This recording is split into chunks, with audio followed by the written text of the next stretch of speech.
Hey, folks, it's your buddy Mike Messier.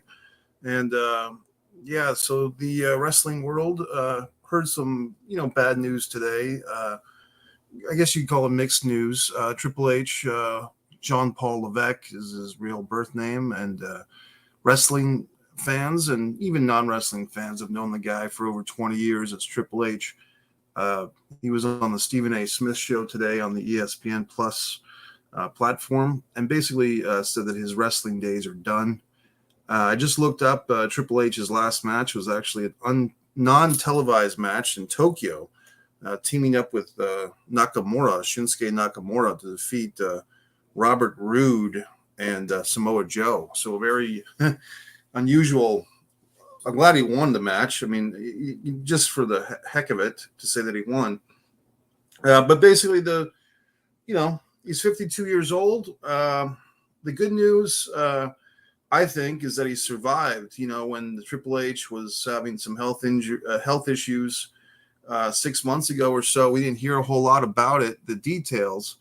It was so intense, according to what Triple H was saying today, that there wasn't really time for him or his wife to make some type of public statement, and they probably wanted their privacy because they didn't know what was going to happen next. So kind of stoic in his approach, and I can respect that. He said he has a defibrillator in his chest now. I'm not exactly sure what that means, if that's a pacemaker or something else, but basically he won't be wrestling again. So we basically live in the memories, and it's like I said, I think the upside of this is that, mentally he's all there.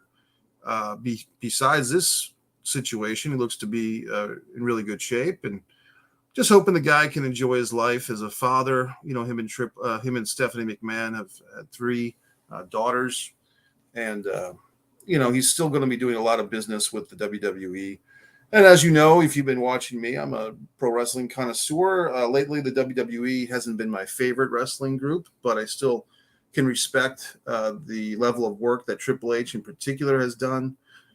Both as a wrestler. I mean, his matches with The Undertaker, three Wrestlemania matches with The Undertaker, great match at WrestleMania 17. And then basically a decade later, they had a 2-match series at back-to-back WrestleManias with Triple H doing the honors, so to speak, to The Undertaker both times.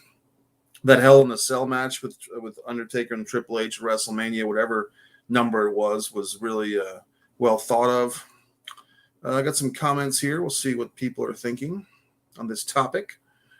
Adam DeMoy, good guy here, was just mentioning Adam's nice gift to me last summer of a bunch of stuff that he got from the CONRAD THOMPSON experience. We'll miss you, Triple H, spitting his water. Yeah, that was, we can talk about some of the fun things, Adam. I'm glad you brought that up. The entrance, the Triple H entrance, the water bottle, the spit. I mean, what wrestling fan hasn't tried some variation of that? DX, going back to the 90s. If you want to go before that, Triple H brought Sable out to the ring for the first time at WrestleMania 12 before he lost to the Ultimate Warrior, and then got into a skirmish with Mark Marrow backstage at WrestleMania 12. Even before that, the WCW days, Triple H was trained by Killer Kowalski in New England, and Terra Rising, I think, was one of his first wrestling names. And people still talk about that up there to this day. In New England, they still talk about Triple H came through the Kowalski school, and I'm not sure how much actual bumps Kowalski took in those training sessions, but he did provide the ring and the platform. And I know that Hunter Hearst Helmsley wrestled Tony Roy, who's a big Kowalski guy who probably did Kowalski matches for 15 years. And I think there was a guy named Brian Walsh who did a lot of Kowalski matches that Triple H probably ran into. I think Perry Saturn was there as well. I could be wrong, but I think Perry Saturn and Triple H were actually a tag team for Kowalski's promotion, which I've actually seen in person a couple of times, by the way.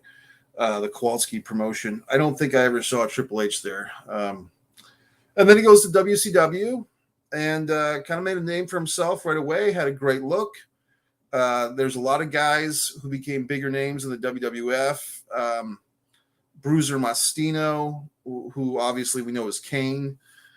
Glenn Jacobs wrestled in WCW as kind of an underneath guy, but a huge underneath guy. You had Edge, I think, wrestled a couple of matches in WCW on Saturday nights as a undercard guy. And Triple H was there, but he was not an undercard guy. He was kind of pushed as a mid-level heel, a young mid-level heel. Had a great match at Starrcade 94 against Alex Wright. So if you're wondering some good matches to watch Triple H in, if you want to pay your homage, your respects, I'd recommend Starrcade 94.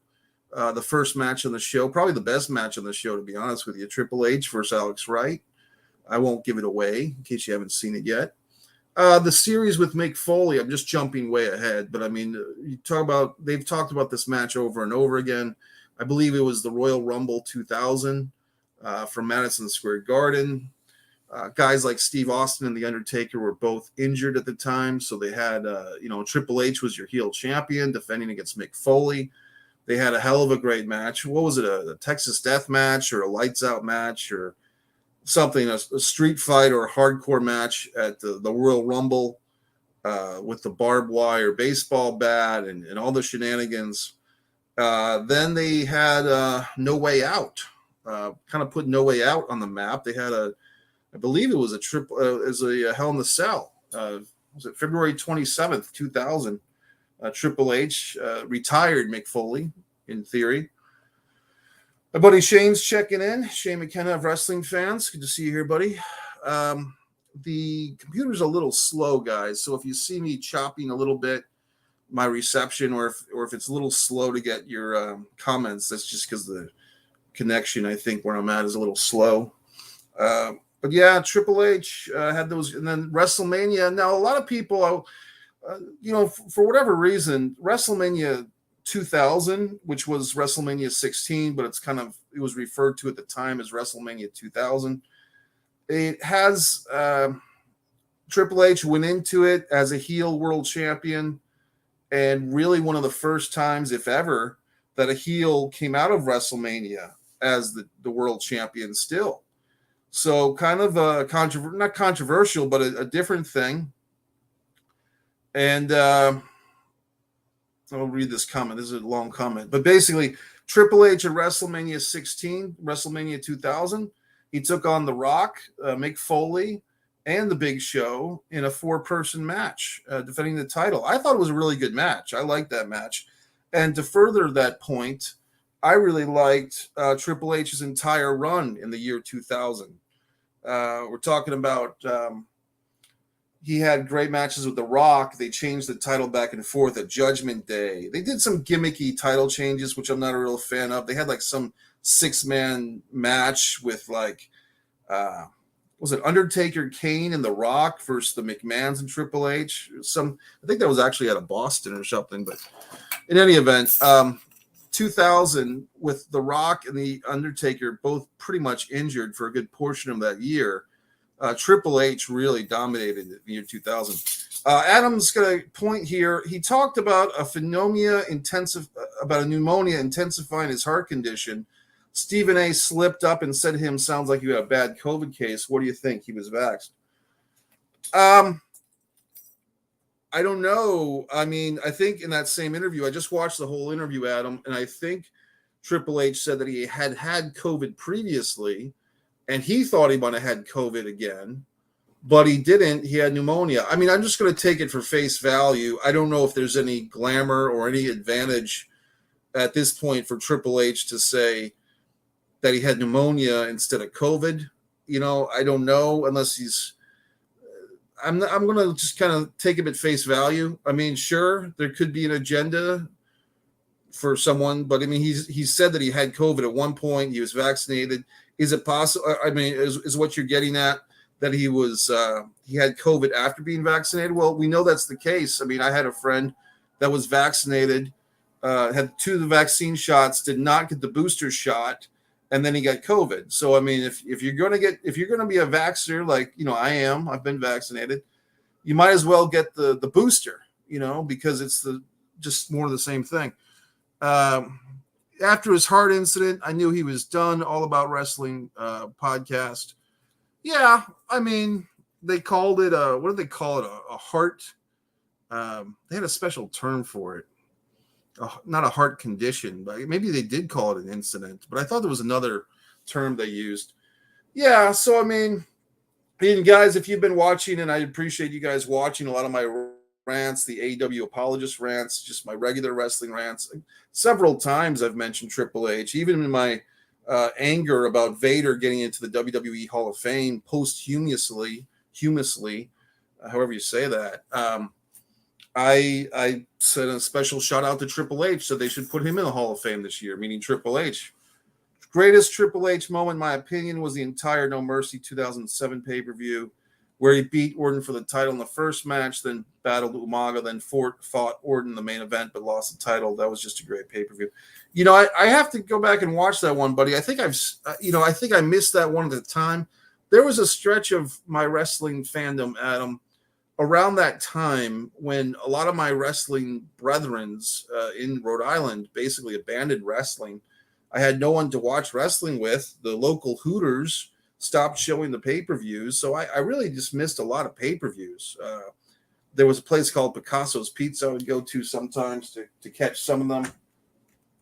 But the point is, I missed this one. I missed the No Mercy 2007 pay-per-view and so forth. But yeah, I'll probably have to watch that. It is on Peacock because I started to watch that. Umaga has passed away, so we feel bad for that.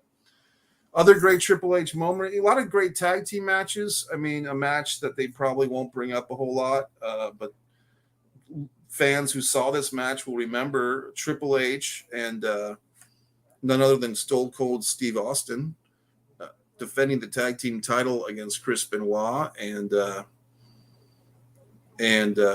Chris Jericho. That was a nice match. So a lot of good things that he did in the ring. The matches with Kurt Angle were really good. He had a lot of good matches with Kurt Angle. A triple threat match, Kurt Angle, The Rock, and Triple H was a great title match, I believe. The 3 Stages of Hell match, if you guys remember that one, against Stone Cold. They had like a regular match, like a street fight, and then a cage match. That was nice. And what else? The 2 elimination chambers, the first and second elimination chambers, actually Triple H was in both, defending the title in the first 2 elimination chambers. He had Goldberg in the first one, and then like Shawn Michaels was in the first one, and Triple H actually got injured in that match. That's one thing about Triple H. He got injured a bunch of times in matches and continued the match. Even when he fought Brock Lesnar at WrestleMania that year, he got burned on his way to the ring by like some special effect. Okay, what was your favorite Triple H theme? I liked My Time, LOL. I'm trying. That might be mine too. I think that was like the 1999 Triple H theme, if I'm not mistaken. I mean, the Evolution song was pretty good, but it's the time to play the game. I'll probably go with Motorhead. It's time to play the game. But I thought the Evolution theme was really good. I think I can hear in my mind's ear the My Time song you're mentioning there, Adam. But if you're going to press me for a singular answer, I'm going to say Lemmy from Motorhead. That it's time to play the game. That's my favorite. So I don't know, folks. I mean, if you want to watch some really good Triple H matches, I mean, like I said, the Alex Wright Starrcade 94, Stone Cold Steve Austin, whatever pay-per-view that was. I think it was in November. I don't know if it was a Survivor Series or what it was, but it was some type of pay-per-view where they had this 3 Stages of Hell match. Like I said, Elimination Chamber 1 and 2. Might even say Elimination Chamber number 2, which I believe was in the summer of 2003. It had like Bill Goldberg and Kevin Nash and Jericho in that one, I believe. I think Randy Orton was in that one too. The stuff that he did with Batista. I mean, here actually I forgot about my favorite Triple H match of all time, which was the WrestleMania 22 main event. Triple H versus John Cena is actually one of my favorite matches. Probably my favorite John Cena match, and a great Triple H match. Okay, folks, if you have anything further to say, I'll give this another minute or so. It's a Friday night. I have things to do, people to see. I will be seeing the film tonight, the, what do you call it? The Sandra Bullock movie. Looks like a big fun movie to go see. So I'll be seeing that. And I'll probably be doing a podcast after. And then at some point I'll be doing the AEW Apologist video. I guess there's Rampage tonight. Started to watch the NWA show from this past week after the Crockett Cup. Oh, yeah. Good point. Adam hitting some gold here. Yeah, Triple H, the Las Vegas wedding of Stephanie. That was great. You couldn't do that today. Katie Vick. I mean, should I even mention that? My least favorite Triple H thing, not to be a sour sport here, but the Booker T angle. I'd say most wrestling fans or many WWF people who know about it didn't like the way that Booker T was treated at the WrestleMania 18. What do they call it? The Reign of Terror, like Triple H's, Reign of Terror. He had that World Heavyweight title for 2 or 3 years, like the 2003 to 2005 or 2006 era. But like he was just beating everybody, beat Kane, beat Booker T. But the Booker T thing really did leave a bad taste in a lot of people's mouth. They thought, and I thought too, that Booker T should have won that title. And the whole thing was just kind of garbage storytelling. Let's see what else. Just a lot of great stuff. I mean, if you can go back to Triple H and the Mankind feud from '97, they had a SummerSlam cage match that was great. They had a match, I believe, at Calgary Stampede in '97. Just a lot of cool stuff that he did. Working with China, got China involved in the pro wrestling industry. So the guy is got more life in him. He's going to have probably continue with the behind the scenes stuff. Him and Stephen A. Probably Stephen A. doesn't know about the NXT world or anything about the revisions to NXT. So there was no question about that. But I would like to see if Triple H is going to have less of an influence, more of an influence. He came back from quad surgery at that SummerSlam to beat Booker T. He loved beating Booker T. Yeah, he kind of did, didn't he? Yeah. And speaking of quad injuries, that match that I mentioned earlier with Triple H and Stone Cold against Chris Benoit and Jericho, of course, he blew out his quad. And then he, was injured and out for like 8 or 9 months. Came back on a Raw, I think in January of 2002, and managed to win the Royal Rumble and fought and beat Chris Jericho that year. And of course, unfortunately for him, that was kind of in the shadows of the Hulk Hogan Rock WrestleMania 18 match. And then Triple H had to do the honors and put Hogan over for the title, I think a month later. And I'm sure Triple H didn't enjoy doing that based on what we've known. But yeah, I mean, this is a guy that we've kind of grown up watching. And, for all the things I say about WWE, which I mean all of them, but, one thing that Triple H has actually been able to do somehow is kind of earn the respect of everybody, even if he is kind of married to the boss's daughter. Like somehow he pulled it off. And I'm sure that they have a real connection there, a real romance, because they've had 3 children together and they've been with each other for 10 or 15 years now, maybe 15. So why not? So anyway, a lot of respect to Triple H. You gentlemen have a nice Friday night. I'll probably be coming back later with that film review. So if you want to check in around 12:30 in the morning, I'll probably be doing that. And then at some point tomorrow, I'll be doing the AEW Apologist video. Recently won a nice award for my acting in Seduction of Distance, which you can see on MikeMessier.com. Recently updated MikeMessier.com. If you guys haven't been to the website in a while, there's a lot of cool stuff in there too. A lot of videos that you can dig up in just a different format. But the videos basically take you back here to the Subscribe to Mike Messier YouTube channel. I'm just sitting here looking at my trading card. You know what I mean? Just remembering the good old days. And that's it.